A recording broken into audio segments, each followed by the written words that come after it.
الرحمن الرحیم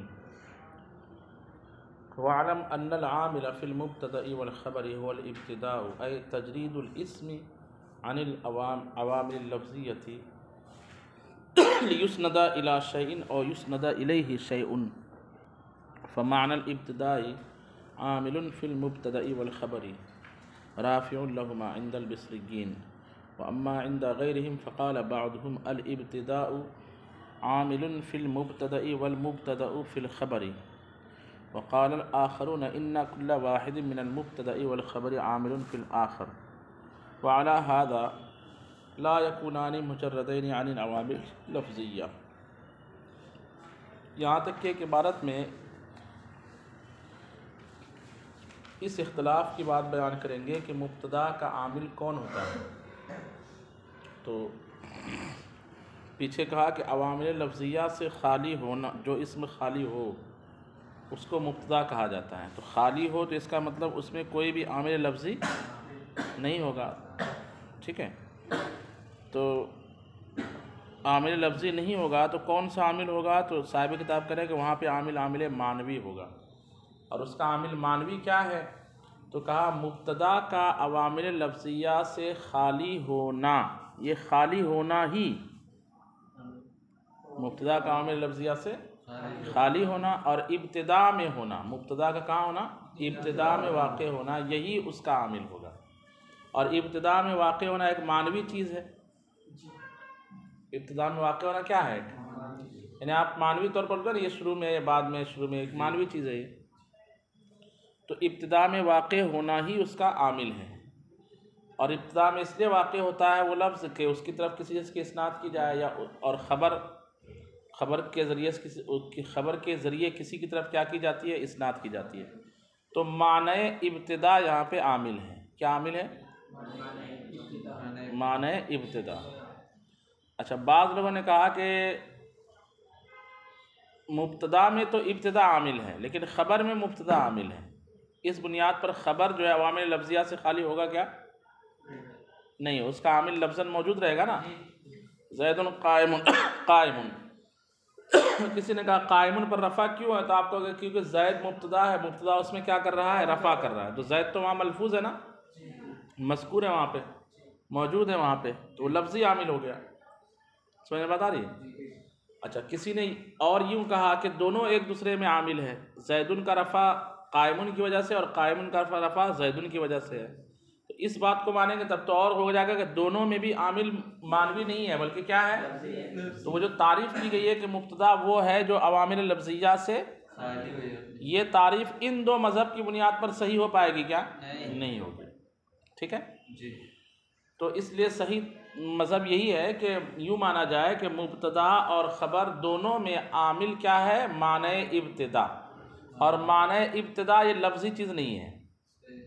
ایک آپ سمجھتے ہو نا، بس ابتدا کا معنی آپ سمجھتے ہو، وہاں پہ کوئی لفظ موجود نہیں ہے نا کہ یہ لفظ اس میں عامل ہے. بس ایک مفہومی چیز ہے بس، اور کچھ نہیں ہے.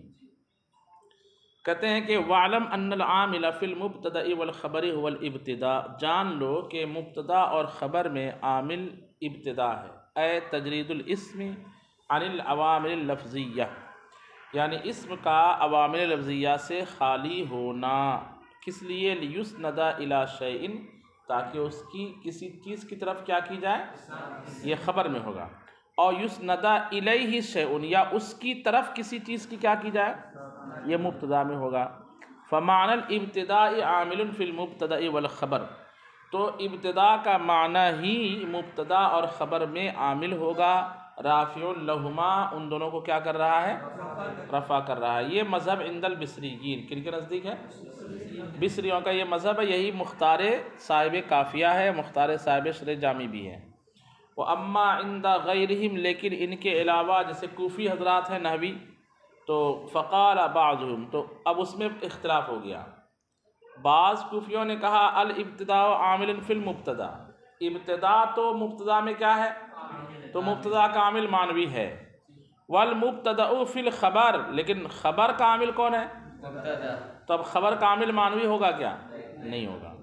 وقال الآخرون، اور دوسرے لوگوں نے کہا دوسرا اختلاف، ان کل واحد من المبتدأ والخبر عامل فی الآخر، کہ مبتدا اور خبر دونوں میں سے ہر ایک دوسرے میں کیا ہے؟ عامل ہے۔ اب یہ دونوں مذہب کی بنیاد پر کہتے ہیں وَعَلَىٰ هَذَا لَا يَكُونَانِ مُجَرَّدَيْنِ عَنِ الْعَوَامِلِ اللَّفْظِيَّةِ، اس مذہب پر یا ان دونوں مذہب پر دونوں عوامل لفظیہ سے خالی نہیں ہو پائیں گے۔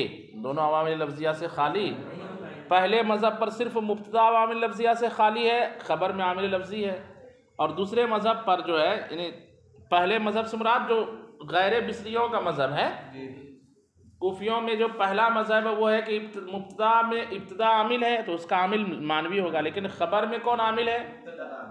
اس کا عامل لفظی ہو جائے گا۔ اور دوسرا مذہب ہے کہ دونوں ایک دوسرے میں کیا ہے؟ عامل ہے، تو دونوں کا عامل کیا ہو جائے گا؟ لفظی ہو جائے گا، معنوی ہوگا؟ لفظی ہو جائے گا۔ تو پھر ان دو مذہب کی بنیاد پر یہ نہیں کہا جائے گا کہ مبتدا اور خبر عوامل لفظیہ سے خالی ہوتے ہیں، یہ کہنا درست نہیں ہوگا۔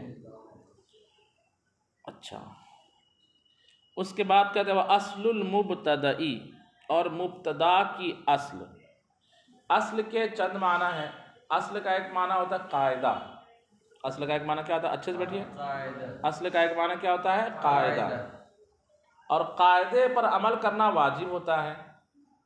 قاعدے پر عمل کرنا واجب ہوتا ہے۔ تو آگے جو باتیں بیان کریں گے مبتدا کی اصل کے تحت، وہ چیز واجب نہیں ہے، وہ چیز جیسے مبتدا کی اصل ہے معرفہ ہونا۔ مبتدا کی اصل کیا ہے؟ معرفہ ہونا۔ لیکن مبتدا کے لیے واجب ہے کہ معرفہ ہی ہو؟ نہیں۔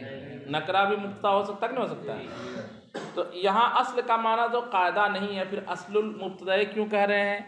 تو جواب دیا کہ اصل کا ایک معنی ہوتا ہے امر مناسب۔ کیا معنی ہوتا ہے؟ مناسب چیز، جیسے فاعل کے بارے میں پیچھے ہم نے پڑھا وَأَصْلُهُ أَنْ يَلِيَ الْفِعْلِ، فاعل کی اصل یہ ہے کہ فعل سے، تو وہاں اصل بمعنی قاعدہ نہیں۔ اگر قاعدہ ہوتا تو ہمیشہ فاعل کہاں ہوتا؟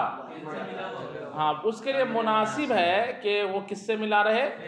ایسے ہی یہاں پہ اصل کا معنی مناسب ہے، اس لیے تشریح کرتے ہوئے کہتے ہیں اصل المبتدئی اے ما ينبغی ان یکون المبتدأ علیہ، یعنی وہ بات کہ مناسب ہے کہ مبتدا اسی پر رہے، اسی بات پر رہے۔ اذا لم یمنع مانع، جب اس سے روکنے والی کوئی چیز نہ روکے تب مناسب ہے۔ کیا مناسب ہے؟ التقدیم، کیا مناسب ہے؟ مقدم کرنا۔ تو کس پر مقدم کرنا؟ علی الخبر، خبر پر، لفظاً لفظی طور پر بھی۔ رتبے میں تو مبتدا خبر پر مقدم ہے ہی، لیکن مناسب یہ ہے کہ مبتدا کو لفظی طور پر بھی مقدم کیا جائے۔ اور اگر کبھی کوئی مقدم کرنا واجب ہو جائے گا اور کبھی کوئی واجب ہوگا کہ اس کو مؤخر کر دیا جائے، کبھی واجب ہوگا کہ اس کو کیا کر دیا جائے؟ جیسے فی الدار رجل کو رجل فی الدار نہیں بول سکتے ہیں، فی الدار رجل میں الرجل فی الدار بولیں گے، رجل فی الدار نہیں بولیں گے۔ بات سمجھ میں آ رہی ہے؟ تو تقدیم جو ہے اس کے لیے امر مناسب ہے کہ خبر پر لفظی طور پر مبتدا کو مقدم کیا جائے، لأن المبتدا ذات والخبر حال من احوالها۔ ایک اعتراض کہ کیوں ایسا آپ کہہ رہے ہیں کہ مبتدا کی اصل یہ ہے کہ وہ خبر پر کیا رہے؟ مقدم رہے۔ تو اس کا جواب دے رہے ہیں کہ مبتدا جو ہوتی ہے نا وہ ذات ہے۔ مبتدا کیا ہے؟ عام طور پر ذات ہے، کہ اس ذات یعنی وہ وصف نہیں ہوتے مبتدا، اور خبر جو ہے اس کی ایک حالت ہے۔ جیسے زید ہے ایک ذات ہے، اس کی حالت ہے کھڑا ہے، دیکھ رہا ہے، جا رہا ہے، چل رہا ہے، عالم ہے، فاضل ہے، یہ اس کی کیا ہے؟ حالت ہے۔ جی، تو حالت جو ہے یہ اس پر ذات کیا ہوتی ہے؟ مقدم ہوتی ہے۔ پہلے بیمار رہے گا کہ بیماری کی حالت رہے گی؟ حالت پہلے رہے گی، بعد میں بیمار پہلے رہے گا، بعد میں بیماری کی حالت۔ اگر بیمار ہی نہیں، بندہ ہی نہیں ہے تو بیماری ہوگی کیا؟ نہیں ہوگی۔ تو حالت بعد میں ہوتی ہے طبعی طور پر۔ کیسے؟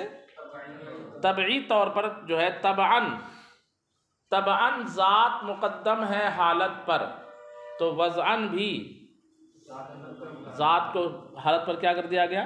مقدم کر دیا گیا۔ والذات مقدمۃ علی احوالها، اور ذات جو ہے اپنی حالت پر مقدم ہوتی ہے۔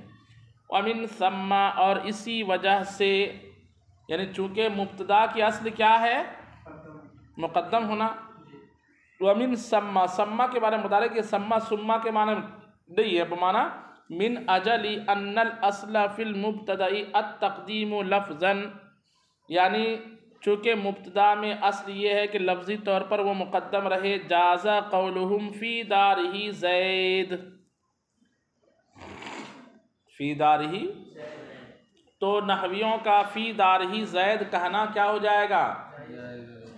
کیونکہ معنی یہ جائے گا کہ طبعی طور پر رتبے کے طور پر مبتدا میں اصل کیا ہے؟ تقدیم. مبتدا میں اصل کیا ہے؟ تقدیم، مقدم ہونا. تو فی دارہ زید میں زید لفظی طور پر اگرچہ بعد میں آ رہا ہے اور اس کی طرف لوٹنے والی ضمیر پہلے آ رہی ہے، لیکن اصل میں اس کا مقام کہاں ہے؟ پہلے. اصل ہے وہ زید فی دارہ، زید فی دارہ.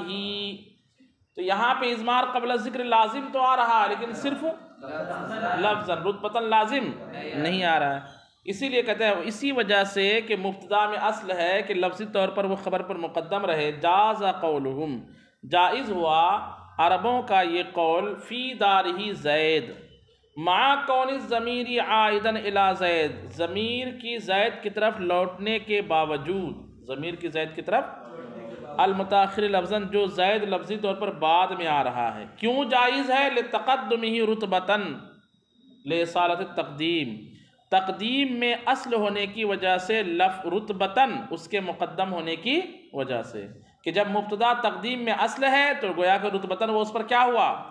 مقدم ہو گیا. وامتنع قولہم، اور ممتنع ہو گیا نحویوں کا یا عربوں کا یہ قول صاحبہا فی الدار، گھر کا مالک کہاں ہے؟ کہ ہا ضمیر کا مرجع یہاں کدھر لوٹ رہی ہے؟ دار کی طرف، اور دار خبر واقع ہے، اور خبر لفظی طور پر بھی بعد میں ہوتی ہے اور رتبے کے طور پر بھی، اس لیے اضمار قبل ذکر یہاں دونوں طریقے سے لازم ہے. اور اضمار قبل ذکر لفظاً رتبتاً، لفظاً کے ساتھ ساتھ رتبتاً بھی ہو تو یہ کیا ہے؟ ناجائز ہے. صاحبہا فی الدار ممتنع ہو گیا. کیوں؟ لعود الضمیر الی الدار، ضمیر کے دار کی طرف لوٹنے، الدار کی طرف لوٹنے کی وجہ سے. وہو فی حیز الخبر، اور دار جو ہے خبر کی جگہ پر ہے. الذی اصلہ التاخیر، جس خبر کی اصل کیا ہے؟ مؤخر ہونا. فیلزم عود الضمیر الی المتاخر لفظاً و رتبۃ وہو غیر جائز، تو ضمیر کا لفظی اور رتبے کے طور پر بعد میں آنے والے لفظ کی طرف لوٹنا لازم آئے گا، اور یہ چیز کیا ہے؟ جائز نہیں ہے. بس صلو علی الحبیب.